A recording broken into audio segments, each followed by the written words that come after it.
নমস্কাৰ, মোৰ নাম শ্ৰী শংকৰ দাস, শাখা প্ৰবন্ধক জালাচিএফএল বাক্সা ডিষ্ট্ৰিক্ট। আজি মই ডিজিটেল এৰেষ্ট এই বিষয়টোৰ ওপৰত ক'বলৈ ওলাইছো। ডিজিটেল এৰেষ্টনো কি হয়, যদি কোনোবা এজন মানুহ ডিজিটেলভাৱে এৰেষ্ট হ'ব লগা হয়, তাৰ পৰা কি ধৰণে হাত সাৰি আহিব পাৰিব, এইবিলাক বিষয়ৰ ওপৰত আজি মই আলোচনা কৰিম। হয়, ডিজিটেল ইণ্ডিয়াৰ সময়ছোৱাত প্ৰধানসকলে ডিজিটেল টেকনলজি ইউজ কৰি মানুহক আক্ৰমণ কৰিবলৈ লৈছে।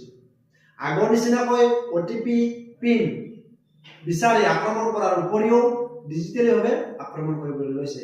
বৰ্তমান সময়ত অধিকভাৱে জনপ্ৰিয় হৈ থকা artificial intelligence AI technology use কৰি মানুহক আক্ৰমণ কৰিবলৈ লৈছে। কোনোবা এজন মানুহৰ যদি ভয়েসটো 3 ছেকেণ্ডৰ বাবে বা ভিডিঅ'টো 3 ছেকেণ্ডৰ বাবে লাভ কৰে, তেতিয়াহ'লে তেওঁ হুবহু ভয়েস আৰু ভিডিঅ' কলৰ জৰিয়তে ঘৰৰ মানুহক ফোন কৰি টকা পইচা দাবী দিব পাৰে।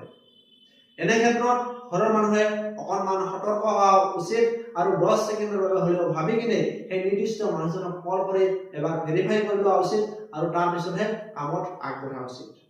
যদি এই ঘটনাটো ডিজিটেল এৰেষ্টৰ পিনে আগবাঢ়িছে, তেতিয়াহ'লে আপুনি ততাতৈয়াকৈ গৈ ওচৰৰ থানাত এখন এজাহাৰ দাখিল কৰক আৰু সুৰক্ষিত থাকক। ধন্যবাদ।